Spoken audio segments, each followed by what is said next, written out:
আলাইকুম। আমরা আবারও চলে এসেছি মদিনা কিচেনে। তো প্রথমে আমরা সরষের তেল দিয়ে দিচ্ছি। এখন আমরা একটু জিরা দিয়ে দিব। আমরা একটু রসুন দিয়ে দিচ্ছি।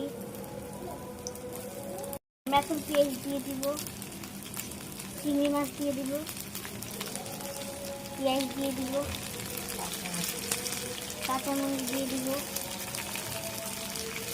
এখন সরষে শুকনো মরিচ দিয়ে দিলাম। এখন আমাদের পেঁয়াজটা ভাজা হয়ে গিয়েছে। আমরা একটু হলুদ দিয়ে দিব। আমরা চিংড়ি মাছটা ভালোভাবে ভেজে নিয়েছি। এখন আমরা কচুর শাকটা দিয়ে দিব।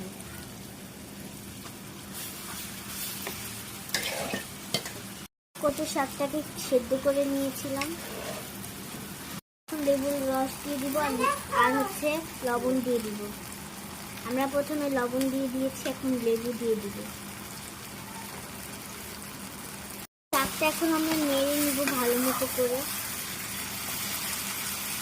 আমাদের কচু শাকটা হয়ে গেল। আমাদের শাকটা হয়ে গেছে। চলো এখন আমরা টেস্ট করি। অনেক মজাই হয়েছে। আমাদের ভিডিওটা যদি ভালো লাগে সবাই লাইক, শেয়ার, কমেন্ট, সাবস্ক্রাইব করবেন, আমাদের পাশে থাকবেন।